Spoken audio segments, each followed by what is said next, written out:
ನೀವು ನೋಡ್ತಿದ್ರೆ TV news. ನಾನು ರೆಹಮಾನ್ ಹಾಸನ್. ದರ್ಶನ್ ಗ್ಯಾಂಗ್ ಜೈಲಲ್ಲಿ ಈಗ ಮನೆ ಊಟಕ್ಕೆ ಏನು ಬೇಡಿಕೆಯನ್ನ ಇಟ್ಟಿತ್ತು, ಅವರ ಒಂದು ಅರ್ಜಿಯನ್ನ ವಜಾಗೊಳಿಸಲಾಗಿದೆ. ಸೊ ಹಾಗಾಗಿ ಈಗ ಸದ್ಯಕ್ಕೆ ದರ್ಶನ್ ಗ್ಯಾಂಗ್ಗೆ ಮನೆ ಊಟ ಇಲ್ಲ. ದರ್ಶನ್ ಗೆಳತಿ ಪವಿತ್ರ ಗೌಡಗೆ ಜೈಲೂಟವೇ ಗತಿಯಾಗಿದೆ. ಪವಿತ್ರ, ಲಕ್ಷ್ಮಣ ಮತ್ತು ನಾಗರಾಜ್ಗೆ ಮನೆ ಊಟ ಪ್ರಶ್ನಿಸಿ ಒಂದು ರಿಟ್ ಅರ್ಜಿಯನ್ನ ಸಲ್ಲಿಸಿದೆ. ಹಾಗಾಗಿ ವೈದ್ಯಕೀಯ ಸಲಹೆ ಇದ್ರೆ ಮಾತ್ರ ಮನೆ ಊಟಕ್ಕೆ ಅವಕಾಶ ಕೊಡಿ, ಇಲ್ಲದೆ ಇದ್ರೆ ಖೈದಿಗಳು ಹೇಳಿದ ಕೂಡಲೇ ಅವರಿಗೆ ಮನೆ ಊಟ ಎಲ್ಲ ಕೊಡೋದಕ್ಕೆ ಒದಗಿಸೋದಕ್ಕೆ ಬರೋದಿಲ್ಲ, ಆ ರೀತಿ ಅವಕಾಶ ಇಲ್ಲ ಅಂತ ಹೇಳಿ ನ್ಯಾಯಮೂರ್ತಿ ಎಂ ನಾಗಪ್ರಸನ್ನ ಅವರಿದ್ದಂತಹ ಹೈಕೋರ್ಟ್ ಪೀಠ ಖಡಕ್ ಆಗಿ ತಮ್ಮ ಅಭಿಪ್ರಾಯವನ್ನು ವ್ಯಕ್ತಪಡಿಸಿದೆ. ಸೊ 57ನೇ CCH ಕೋರ್ಟ್ನಿಂದ ಈಗ ಆದೇಶವನ್ನ ರದ್ದುಪಡಿಸಿದೆ ಹೈಕೋರ್ಟ್.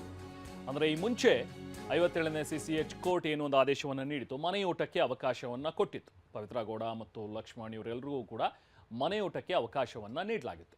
ಆದರೆ ಅದನ್ನ ಪ್ರಶ್ನಿಸಿ ಒಂದು ರಿಟ್ ಅರ್ಜಿಯನ್ನು ಹಾಕಲಾಗಿತ್ತು ಹೈಕೋರ್ಟ್ನಲ್ಲಿ.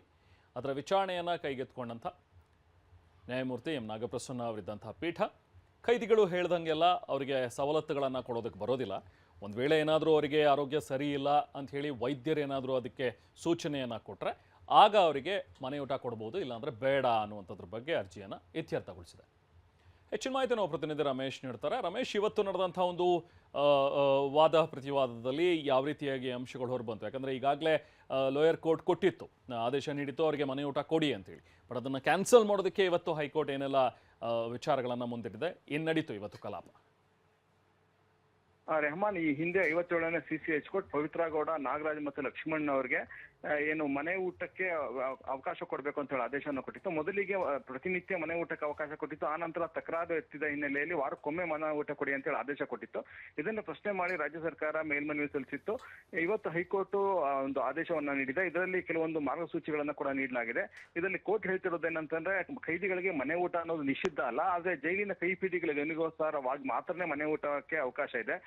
ವೈದ್ಯರ ಒಂದು ನಿರ್ದೇಶನ ಇದ್ರೆ, ಶಿಫಾರಸು ಇದ್ರೆ ಮಾತ್ರ ಮನೆ ಊಟ ಕೊಡಬೇಕು. ಅವ್ರಿಗೆ ಅನಾರೋಗ್ಯ ಪರಿಸ್ಥಿತಿ ಇದ್ದಾಗ, ಮನೆ ಊಟ ಅನಿವಾರ್ಯ ಅನ್ನುವಂತ ಪರಿಸ್ಥಿತಿ ಇದ್ದಾಗ ವೈದ್ಯರು ಶಿಫಾರಸು ಮಾಡಬೇಕು. ಅಂತ ಸಂದರ್ಭದಲ್ಲಿ ಮಾತ್ರ ಮನೆ ಊಟ ಕೊಡೋದಕ್ಕೆ ಅವಕಾಶ ಇದೆ.